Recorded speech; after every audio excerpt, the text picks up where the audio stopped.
O que você faria se descobrisse que seu único filho se tornou um monstro? Um jovem herdeiro, corrompido por anos de ensinamentos cruéis, estava prestes a cometer um crime irreparável, até que seu pai abriu aquela porta. O que aconteceu depois mudou não apenas uma vida, mas ecoou por gerações inteiras. Esta é uma história sobre poder, justiça e a difícil jornada da redenção. Antes de começarmos, me conta, de qual cidade você está assistindo? Deixa aí nos comentários. E se você gosta de histórias que tocam o coração e fazem refletir, por favor, se inscreve no canal e ativa o sininho para não perder nenhuma narrativa. Agora, vamos à história de Miguel e do Coronel Augusto. O sol ainda não havia nascido completamente quando o Coronel Augusto Mendes caminhou pelos campos de sua fazenda, observando os trabalhadores que já iniciavam suas atividades. Seus passos firmes ecoavam uma autoridade construída ao longo de décadas, mas seus olhos revelavam algo diferente do que se esperava de um homem de sua posição naqueles tempos sombrios: compaixão. Enquanto cumprimentava cada pessoa pelo nome, perguntando sobre suas famílias e necessidades, uma carruagem se aproximava pela estrada empoeirada, trazendo consigo um passado que ele preferia esquecer e um futuro que temia enfrentar. Dentro daquela carruagem estava Miguel, seu filho de 19 anos, a quem não via há quase uma década. O jovem olhava pela janela com uma expressão difícil de decifrar. Seus olhos escuros pareciam calcular cada detalhe da propriedade que em breve seria sua. Augusto sentiu um aperto no peito quando a carruagem parou diante da casa grande. Algo no semblante do rapaz o perturbava profundamente, uma frieza que não reconhecia, um brilho nos olhos que o fazia lembrar de homens cruéis que havia conhecido ao longo da vida. A separação de Helena, sua ex-esposa, havia sido dolorosa mas necessária. Ela havia se apaixonado por outro homem, Teodoro Sampaio, um fazendeiro conhecido por sua brutalidade e métodos arcaicos de administração. Augusto permitiu que ela levasse Miguel, então com apenas 10 anos, acreditando que uma mãe jamais deixaria que seu filho fosse corrompido. Como estava enganado! Os anos haviam passado, e agora o menino que brincava entre os campos havia se transformado em um estranho que descia daquela carruagem com um sorriso que não alcançava seus olhos. Pai, disse Miguel, estendendo a mão de forma mecânica, sem qualquer calor. Vim como combinado. Estou pronto para aprender os negócios e assumir minha posição como seu herdeiro. As palavras eram corretas, mas o tom carregava algo mais, algo que fez Augusto estremecer. Ele abraçou o filho, sentindo a rigidez em seus ombros, a resistência em seu corpo. Seja bem-vindo, meu filho. Esta sempre foi e sempre será sua casa. Mas enquanto pronunciava essas palavras, um pressentimento sombrio se instalou em seu coração, como se uma tempestade se aproximasse, prestes a devastar tudo que ele havia construído com tanto cuidado ao longo dos anos. Naquela primeira noite, durante o jantar, Augusto observou Miguel interagir com os empregados da casa. A forma como ele estalava os dedos exigindo serviço, o modo desdenhoso como se dirigia a Benedita, a cozinheira que trabalhava na fazenda há mais de 20 anos, o olhar predatório com que seguia cada movimento das jovens que serviam à mesa. Cada gesto era uma punhalada no coração do coronel, que começava a compreender a magnitude do erro que havia cometido ao deixar seu filho crescer longe de seus valores. A noite caiu sobre a fazenda como um manto pesado, e com ela veio a certeza de que dias difíceis estavam por vir, dias que testariam não apenas a relação entre pai e filho, mas os próprios princípios sobre os quais Augusto havia construído sua vida e sua reputação como um homem justo em tempos profundamente injustos. Os primeiros dias de Miguel na fazenda revelaram a extensão do veneno que havia sido derramado em sua alma jovem. Teodoro Sampaio, seu padrasto, havia moldado o rapaz à sua imagem e semelhança, ensinando-lhe que crueldade era sinônimo de poder, que respeito se conquistava através do medo, e que aqueles que trabalhavam sob o sol eram menos que humanos, meros instrumentos para a prosperidade dos senhores. Durante uma década inteira, longe dos olhos do pai, Miguel havia absorvido cada lição perversa, cada exemplo de tirania, transformando-se gradualmente em algo que Augusto jamais desejaria que um filho seu se tornasse. Helena, sua mãe, permanecia completamente alheia à transformação sinistra que ocorria sob seu próprio teto. Consumida por seu novo casamento e pelos desafios de administrar uma casa complexa, ela não percebia como Teodoro levava Miguel consigo às suas visitas às senzalas, onde demonstrava seus métodos eficientes de administração. O menino presenciava castigos desproporcionais, humilhações públicas, abusos de poder que seu padrasto justificava como necessários para manter a ordem. Com o tempo, essas experiências deixaram de chocá-lo, depois começaram a fazer sentido, e finalmente tornaram-se a única realidade que conhecia. Seu pai é fraco, Teodoro costumava dizer enquanto cavalgavam pela propriedade. Ele trata aquela gente como se fossem seus iguais. Isso é perigoso, Miguel. Demonstra fraqueza, e fraqueza convida à rebelião. Um homem de verdade mantém ordem através da força, do exemplo severo. Você precisa aprender isso se quiser ser respeitado quando assumir a fazenda dos Mendes. Essas palavras eram repetidas constantemente, um mantra venenoso que corroía qualquer lembrança positiva que Miguel pudesse ter de seu pai biológico. Com o tempo, ele começou a ver Augusto não como um homem de princípios, mas como um tolo que desperdiçava oportunidades por sentimentalismo inadequado. Na fazenda do Coronel Augusto, enquanto isso, o comportamento de Miguel tornava-se cada vez mais preocupante. Ele questionava abertamente as decisões do pai, criticando sua brandura excessiva e sugerindo melhorias que invariavelmente envolviam punições mais severas, jornadas de trabalho mais longas, e redução nos cuidados com a saúde e bem-estar dos trabalhadores. Isso aqui não é uma instituição de caridade, pai, dizia com desdém. É um negócio.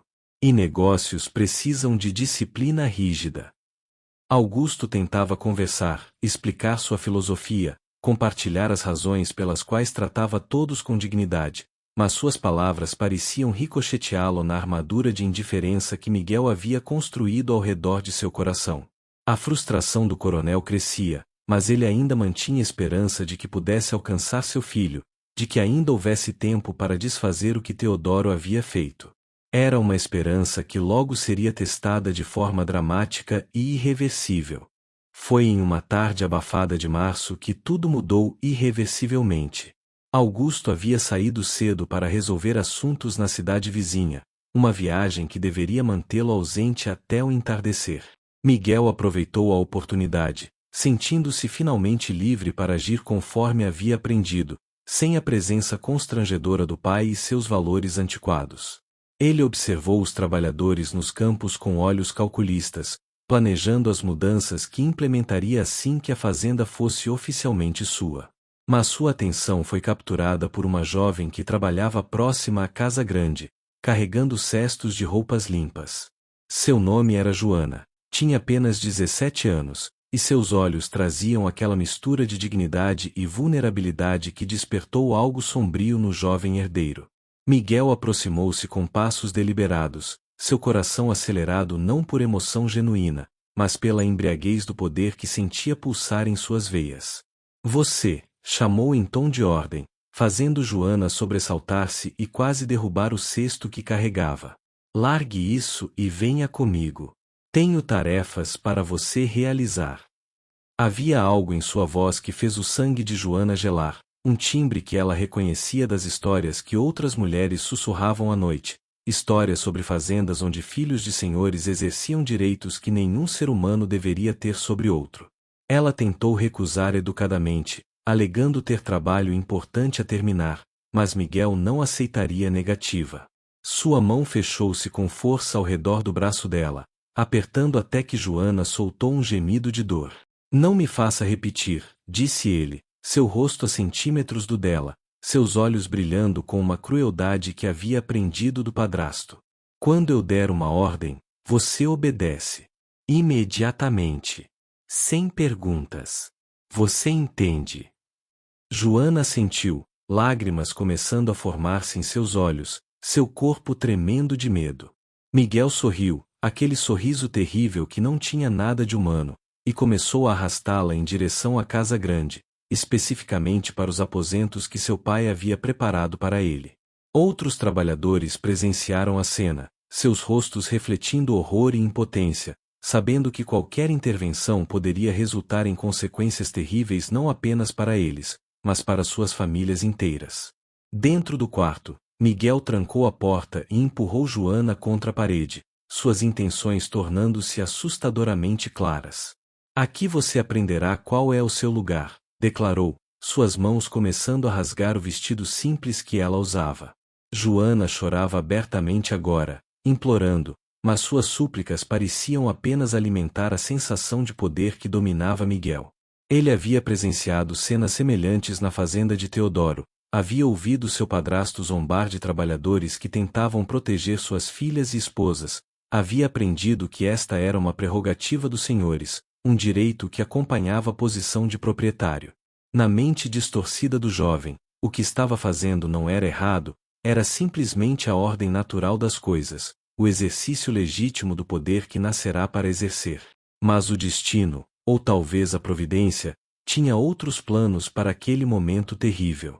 O som de passos apressados ecoando pelo corredor fez Miguel hesitar por uma fração de segundo, mas não foi suficiente para que ele interrompesse suas ações. A porta do quarto foi aberta com tal força que as dobradiças quase se romperam, e ali estava Augusto, o coronel Mendes, com uma expressão que Miguel nunca havia visto no rosto de homem algum. Não era apenas raiva, era algo muito mais profundo. Era dor, decepção e uma determinação férrea que transformava o homem normalmente gentil em uma força da natureza impossível de ser ignorada. Seus olhos foram diretamente para Joana, que estava acuada no canto, seu vestido rasgado, lágrimas correndo livremente por seu rosto, e então para Miguel, que ainda mantinha uma das mãos estendidas em direção à jovem. Solte ela. Agora. A voz de Augusto era baixa, mas carregava um peso que fez até mesmo Miguel recuar instintivamente. Pai, eu estava apenas, começou o jovem, mas foi interrompido por um olhar que o fez calar-se imediatamente. Eu disse, solte ela. Agora. Havia uma ameaça implícita naquelas palavras, uma promessa de consequências que até mesmo na sua arrogância juvenil, Miguel reconheceu como algo sério. Ele soltou o braço de Joana, que imediatamente correu para trás de Augusto, buscando proteção no único homem daquela casa que parecia ver sua humanidade. Augusto abriu a porta completamente e chamou Benedita, que já esperava ansiosamente no corredor, tendo sido ela quem alertara o coronel assim que ele retornou à fazenda sobre o que estava acontecendo.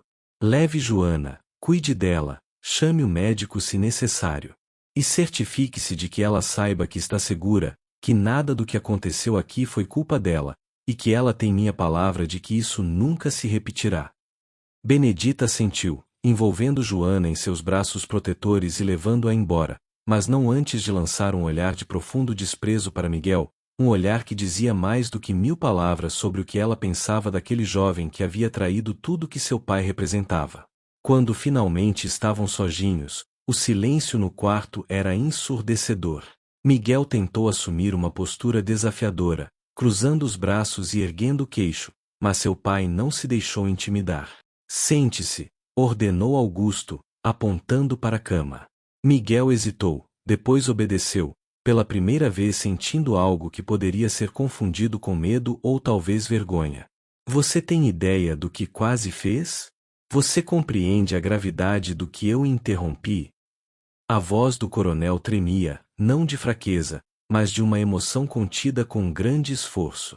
Miguel abriu a boca para responder, para justificar, para explicar que na fazenda de Teodoro isso era normal, que seu padrasto havia lhe ensinado que não, cortou Augusto. Não quero ouvir suas desculpas.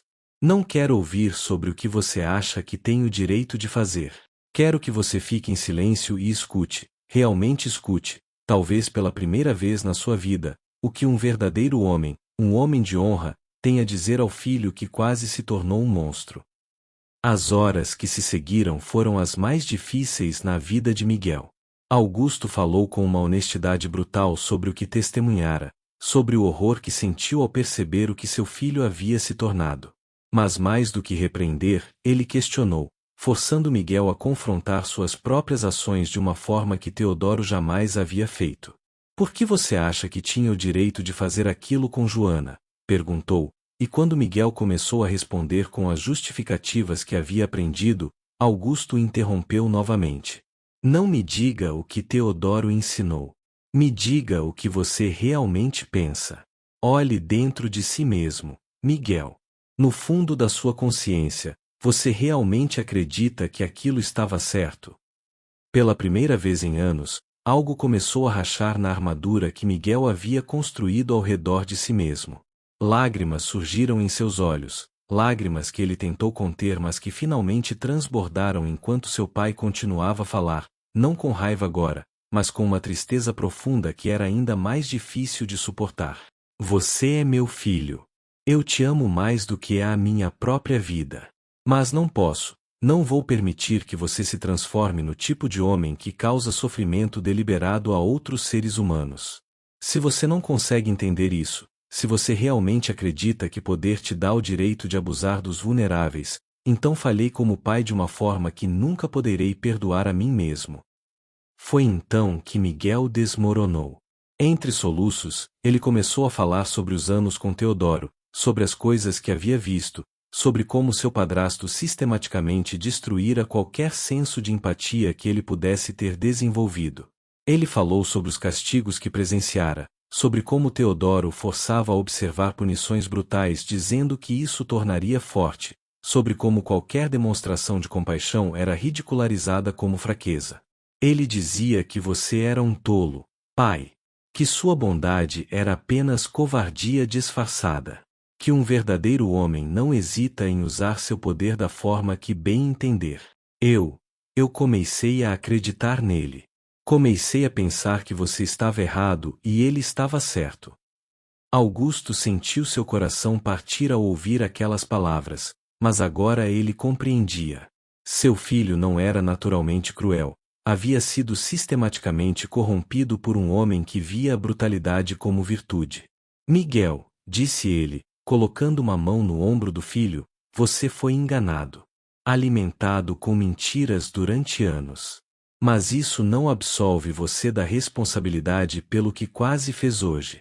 Você é velho o suficiente para distinguir entre certo e errado, para escolher que tipo de homem quer ser.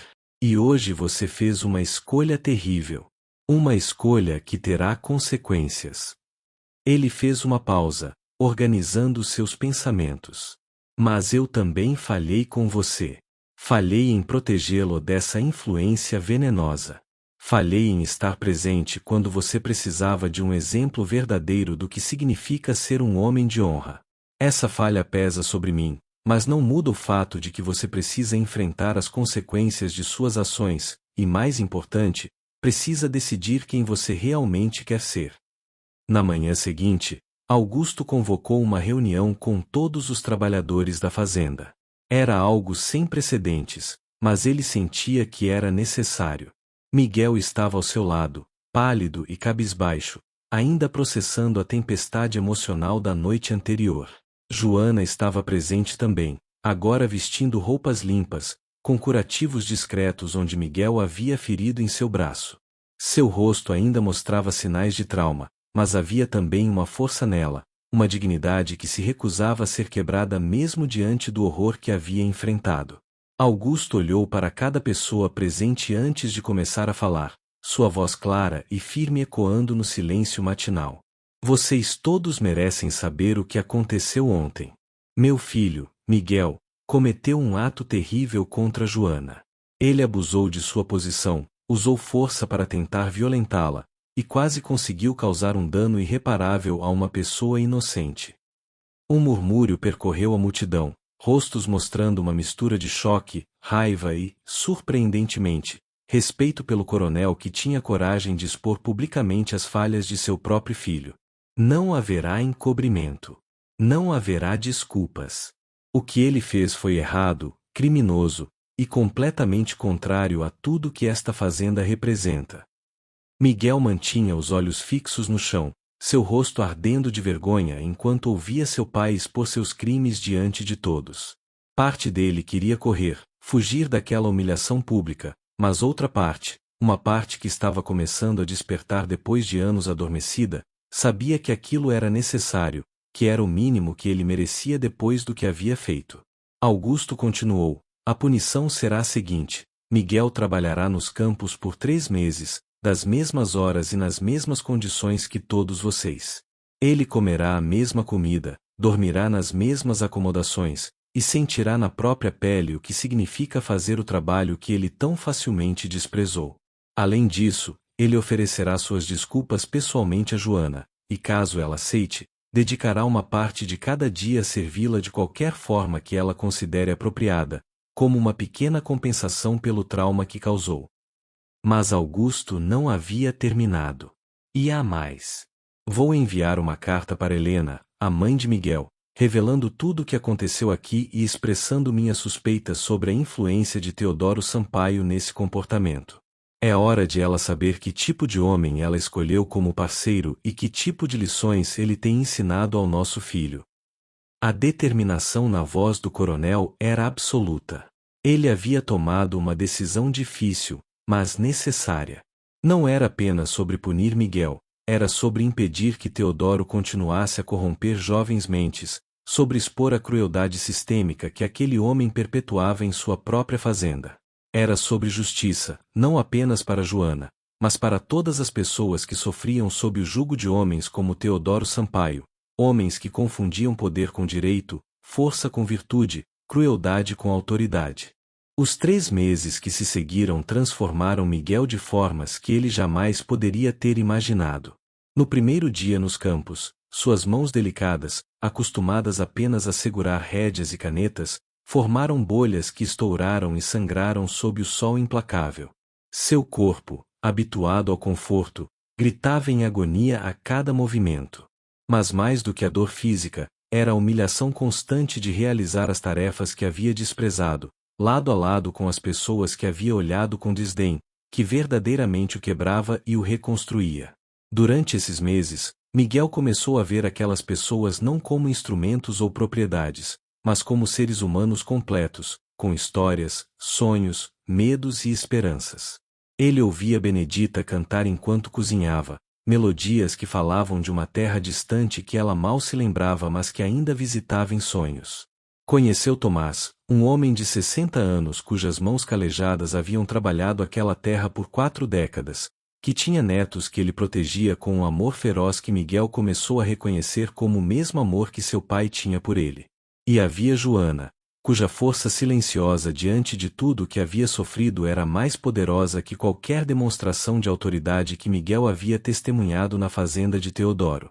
A carta que Augusto enviará a Helena causou um terremoto em sua casa. Ela leu e releu as palavras, inicialmente recusando-se a acreditar, depois confrontando Teodoro, que primeiro negou tudo mas eventualmente, diante da insistência dela, mostrou sua verdadeira natureza. A máscara de homem respeitável caiu, revelando a crueldade que sempre estivera ali, oculta apenas superficialmente.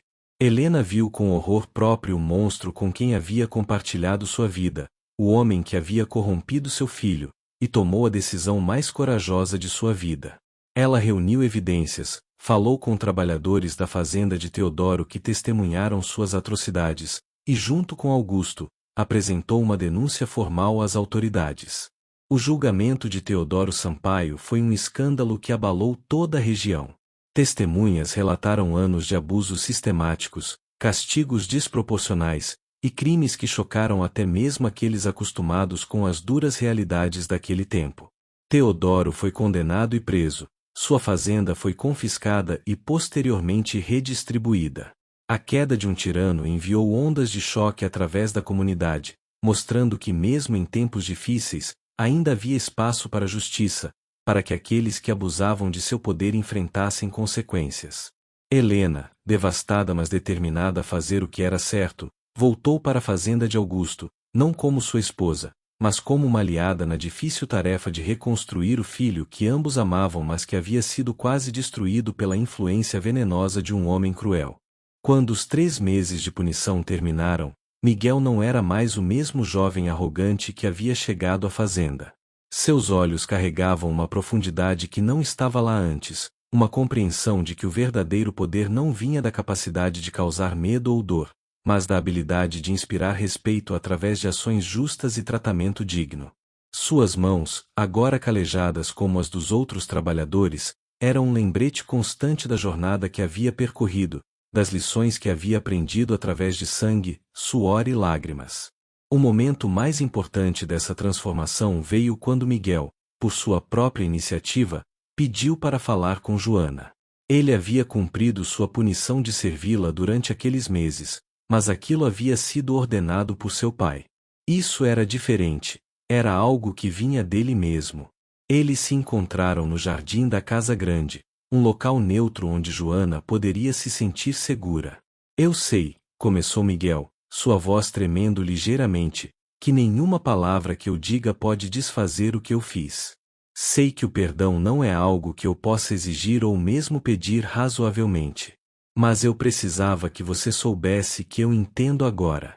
Eu entendo o quão profundamente errado eu estava, o quanto eu te machuquei, e que aquilo não foi apenas uma falha momentânea, mas o resultado de anos aceitando ensinamentos venenosos que me transformaram temporariamente em algo monstruoso. Joana o ouviu em silêncio, seus olhos estudando o rosto dele, procurando por sinais de sinceridade ou manipulação. O que ela viu foi um jovem genuinamente transformado, alguém que havia descido ao seu pior momento e conseguido encontrar um caminho de volta à luz. Eu não sei se posso perdoar completamente, ela respondeu finalmente, sua voz firme apesar da emoção. O que você fez me assombra ainda. Mas eu vejo que você mudou. Vejo que o Coronel Augusto conseguiu alcançar a pessoa que você poderia ter sido desde o início. Isso não apaga o passado, mas oferece esperança para o futuro. Espero que você use essa segunda chance não apenas para ser melhor, mas para combater ativamente o tipo de crueldade que quase destruiu você. Nos anos que se seguiram, Miguel provou ser digno dessa segunda chance. Quando finalmente herdou a fazenda após a morte natural de seu pai décadas depois, ele governou com os mesmos princípios de justiça e dignidade que Augusto havia demonstrado. Mais do que isso, ele se tornou um defensor vocal de reformas, usando sua posição e influência para defender mudanças sistêmicas, para argumentar que o verdadeiro progresso só viria quando todos os seres humanos fossem tratados com o respeito e dignidade que mereciam naturalmente. Helena, que havia encontrado sua própria forma de redenção ajudando os trabalhadores da antiga fazenda de Teodoro a reconstruir suas vidas após a queda dele, frequentemente visitava a fazenda, observando com orgulho silencioso o homem em que seu filho havia se tornado. Augusto, nos seus anos finais, pôde descansar sabendo que sua decisão difícil de expor publicamente as falhas de Miguel, de puni-lo severamente mas justamente, de nunca permitir que o amor paternal cegasse para o que era certo, havia salvado não apenas seu filho, mas potencialmente incontáveis outras pessoas que poderiam ter sofrido nas mãos do que Miguel quase se tornou. A história da fazenda dos Mendes tornou-se lendária na região, não por sua prosperidade ou tamanho, mas como um testemunho de que a transformação era possível, que mesmo aqueles que haviam descido às profundezas da crueldade poderiam encontrar redenção através de responsabilidade, consequências apropriadas, e o amor duro de pessoas que se recusavam a permitir que potencial fosse desperdiçado em maldade. Miguel carregaria para sempre as cicatrizes daqueles dias sombrios, mas as transformou em lembretes constantes do tipo de homem que ele nunca mais queria ser, e do tipo de mundo que ele dedicaria sua vida a construir. Um mundo onde poder era temperado com compaixão, onde a autoridade vinha com responsabilidade, e onde a dignidade humana era inviolável, independentemente da posição de alguém na hierarquia social. O legado de Augusto vivia não apenas em suas terras, mas no coração transformado de seu filho, um testamento duradouro ao poder da justiça, da verdade, e do amor que se recusa a aceitar o inaceitável.